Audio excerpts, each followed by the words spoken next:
네, 선생님들 안녕하세요. 정지훈입니다. 네, 안녕하세요. 송승훈입니다.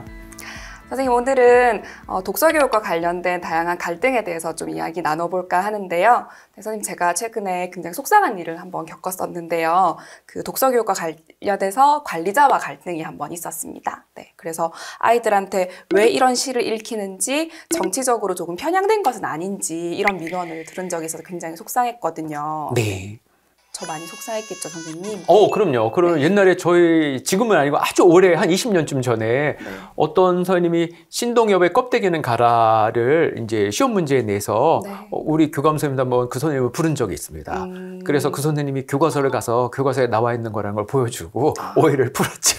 네, 저도 정말 비슷했는데요. 저는 김수영의 푸른 하늘로와 그리고 김지아의 타는 목마름으로. 그거 수능에도 나올 만한 시인데요. 그죠. 그래서 제가 바로 그렇게 대응했었거든요. 네. 선생님께서는 이런 경험이 훨씬 더 많으셨을 것 같은데 독서교육과 관련해서 학생과 갈등이 있었거나 동료, 관리자 뭐 그런 이야기를 조금 더 생생하게 듣고 싶어요. 그렇죠. 그게 학생들 같은 경우는 페미니즘에 대한 언급이 나오는, 그러니까 사회 관련 책을 읽었을 때는 그런 책들을 아이들이 읽을 때가 있거든요. 그리고 저희는 이제 남녀 합반인 학교니까 여학생들이 그런 책을 하면 선택할 때 남학생들이 굳이 반대하진 않아요. 남학생들이 여자애들이 하자 그러면 그냥 이렇게 대충 묻어가요. 그러나 나중에 읽다 보면 이건 좀 아닌 것 같은데 이렇게 할 때 막상 책을 읽고 토론을 하면은 선뜻 이제 수긍하지 않고 그때 이제 그런 장면들이 이제 나타나죠. 그러면 만약에 여자아이들이 없는 남고에서 그런 일이 일어났다고 한번 가정을 해볼게요. 그러면은 아주 적나라하게 아니면은 조금 논리적으로 이 글을 읽지 말아야 된다라고 대응한 아이가 있다면 어떻게 지도를 하면 될까요? 네 마음대로 살아 이렇게 얘기를 네 인생 네 마음대로 사는 거지 뭐. 그러나 선생님 생각을 한번 들어봐도 나쁠 건 없는데 왜냐면 선생님 생각 들고 네 마음대로 판단하면 되잖아. 이렇게 이제 하거나 또는 이게 저는 학생들하고 있으면서 그런 모습을 늘 자주 봐요. 또는 그런 거 하여튼 자주 그런 일이 우리 교사로서 있잖아요. 네. 그러니까 예를 들면 문학교과서에 나왔을 때 현직만의 운수 좋은 날이나 이태준의 달밤 이런 거 보면은 약간 부족해서 경제적으로 어렵게 사는 사람들 이야기가 나왔을 때 교과서에 그 작품을 실은 집필자의 의도는 이렇게 힘든 사람의 삶을 좀 느끼고 이 사람에 대한 연민을 느끼고 어떻게 도와줄까를 생각하라는 메시지가 사실 깔려 있는 건데 학생들 중에서는 이런 사람 짜증나.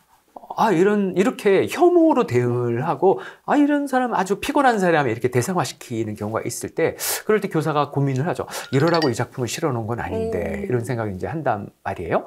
그랬을 때, 모둠에 있으면은, 그 모둠에서 얘기를 하게 하면, 그래도 조금 괜찮은 경우가 있어요. 학생들끼리 자정작용이 있어가지고, 친구들 얘기를 들으면서, 내가 이렇게 생각하면, 다 이렇게 생각하는 건 아니구나. 이렇게 돌아보게 하는 장치가 하나 있고요. 또 하나는 모든 친구들한테 얘기하라고 그래 다 같이 그렇게 혐오와 멸시를 하는 경우가 있어요. 그러면 교사가 끼어들어가지고 몇 마디 좀 해줘야 되는 경우가 있는데 그때는 교사의 말이 잘 안 먹힐 때가 많이 있어요.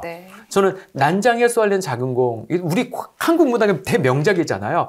국어 읽고 책 대화하기 보고서를 받았는데 다 같이 아이들이 그런 얘기를 하는 경우가 있었어요. 거기 보면 제 말이 너무 길군요. 난장인의 가족이 무허가 주택을 지었기 때문에 재개발이 들어오자 철거를 당하고 아파트 입주권을 하나 얻거든요. 근데 시세를 잘 모르니까 반값에 판단 말이에요. 나중에 반값이란 거 알았을 때 너무 속상해하면서 이걸 물으려고 하는데 안 불러주죠, 업자가. 그걸 보고 모든 문학 비평에는 업자가 너무하다. 가난한 사람을 이렇게 뒤통수 칠 수 있느냐 하는데 제가 받은 보고서에서는 모두가 다 무식하면 고생이다. 이렇게 나온 거예요. 그래서 제가 깜짝 놀라가지고 그 애들을 불러서 얘기를 했는데 아이들이 눈 하나 깜짝하지도 않고 원래 자본주의 사회에서 싸게 물건을 띄어다가 비싸게 파는 건 당연하고 정보가 없고 무식하면 원래 이렇게 힘들게 사는 것이다. 이래서 제가 이 대화가 잘 안 돼서 마음 아팠던 적이 있죠. 제가 어떻게 했는지는 선생님이 궁금하면 제가 추가로 말씀드리겠습니다. 네, 너무 궁금하고 저도 비슷한 경험이 굉장히 많거든요. 네. 그리고 결국에는 저희가 지향해야 되는 바는 아이들이 어쨌든 균형 있는 시각을 갖게끔 하는 게 더 중요하잖아요. 그럼 그때 네. 선생님 어떻게 대처하셨나요? 일단 제가 논리적으로 얘기했을 때 사력 있고 알아듣는 학생이 있고 이때면 별 문제가 되지 않아요. 네. 근데 제가 얘기를 하는데 제 이야기가 씨알도 안 먹힐 때는 이제 문제 상황이 되는 거거든요. 그때는 제가 얘기를 하죠. 지금부터 선생님이 하는 말을 잘 기억하세요. 어느 순간 누군가가 여러분의 뒤통수를 칠 때가 있을 거예요. 그때 사기를 당했을 때 아, 내가 무식해서 당한 거구나. 내 탓이야. 이렇게 생각을 하라고 선생님이 이야기했다는 이 장면을 기억하고 살다 보면 어느 순간 당하는 때가 있을 텐데 그때도 과연 내가 당한 내가 문제인가? 이 질문 한번 던져봤으면 좋겠다. 이렇게 악담을 하고 이제 헤어지는 건데요.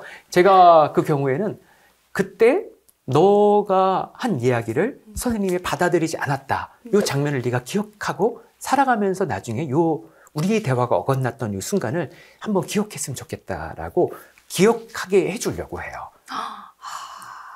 그러니까 학생의 태도를 바로 바꾸는 게 아니라 그 장면 자체를 기억해서 어떤 삶의 장면에서 그걸 떠오르게 하게끔 하는 그런 방법이시군요. 맞아요. 그 네. 순간에 어떠한 교사의 이성적이고 논리적인 언어가 학생에게 먹히지 않는다고 했을 때는 그 좌절의 순간, 그 어긋남의 순간을 기억하는 게 네. 기억하라고 얘기하는 게 제가 할 수 있는 최선이기도 하고요. 저는 생각보다 근데 효과가 있어요. 제 생각에. 네. 왜냐면 저도 학창시절에 선생님들이 있었잖아요. 네. 제가 못 알아들었을 때 그 선생님이 얘기를 하면서 했는데 그 당시에는 전혀 선생님의 얘기를 제가 못 알아들었지만 그때 제 기억이 나는 거예요. 그때 안타까워하면서 뭔가 저에게 얘기하려고 했던 선생님이 그 장면이 기억이 나니까 살아가면서 어느 순간에 그 장면을 떠올리면서 제가 성장을 하게 되더라고요. 네. 그렇습니다. 네. 선생님 말씀 들으니까 너무 감동적인데요. 저도 그 학교 현장에서 뭔가 좌절감을 느낄 때 항상 저를 스스로 위로하는 것 중에 하나가 저는 그냥 씨앗을 심는 거다라고 생각을 많이 하거든요. 제가 씨앗을 심어 놓으면 이 아이한테는 1년 뒤에 꽃이 필 수도 있고 5년 뒤에 꽃이 필 수도 있고 뭐 그렇게 생각을 하는데 선생님께서 그 순간을 기억하게끔 한다라는 말씀이 굉장히 와닿는 것 같습니다. 그때 이때 약간 비언어 표현이 좀 필요해요. 네. 그러니까 우리가 대화나 커뮤니케이션 연구들을 보면 사람의 소통에서 언어가 차지하는 게 30% 미만이라고 대부분 얘기하거든요. 그래서 어떤 눈빛, 분위기, 태도, 기운으로 얘기하는가에 따라 좀 다른데 보통 이때 애를 이게 뭐야 얘 이렇게 혐오나 무시나 깔범이나 넌 이상한 애야 이런 기운으로 그런 얘기를 하기 쉽거든요. 네. 사실 학생이 이상한 얘기를 하고 있기 때문에요. 근데 그런 얘기를 되도록 그런 마음을 좀 내려놓고 투명하게 물처럼 얘기할 때 좀 더 효과가 있을 것 같아요.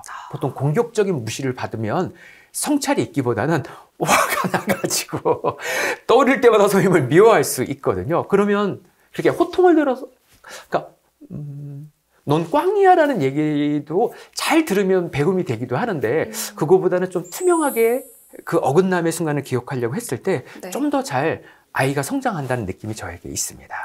네. 좌절, 어긋남, 그리고 투명함이라는 단어가 만났을 때 그런 어떤 울림이 또 있네요. 네. 그리고 또 최근에 선생님 블로그를 보다가 제가 본 글 중에 인상 깊은 글 중에 25년 전에 제자가 선생님 블로그에 안부글을 남기면서 그때 굉장히 엉망진창으로 자기가 행동했었는데 지금까지도 선생님이 기억나고 너무 궁금했다 그런 글을 본 적이 있거든요. 네, 그 글 보았을 때 선생님이 굉장히 뿌듯하셨겠어요. 기억납니다. 괴수라는 별명을 제가 붙여줬던 네. 아주 젊었던 시절의 제자였는데요. 정원 학생이었죠. 뿌듯했죠. 네. 그런 이야기를 뒤늦게 이제 학생들이 가끔 블로그 댓글이나 메일이나 때로 카톡으로 올 때가 있는데 그때는 교사로서는 한없이 기쁩니다. 네. 네, 선생님들 오늘은 저희가 독서 교육을 둘러싼 많은 갈등에 대해서 이야기를 해봤는데요. 오늘 선생님께서 아이들과 의견이 다를 때 그리고 그것이 잘 받아들여지지 않을 때 어떤 투명한 좌절 그리고 어긋남의 순간을 기억하는 방법 이런 것들을 이야기해 주셨습니다. 오늘 내용은 훨씬 더 선생님들한테 울림이 있고 좀 감동이 있을 것 같은데요. 오늘 선생님께서 투명한 좌절이나 어긋남에 대해서 한번 생각해 보시면 좋을 것 같아요. 선생님 오늘 좋은 말씀 감사합니다. 네, 교사의 좌절을 학생이 기억하고 배운다. 이렇게 기억해 주시면 됩니다. 고맙습니다.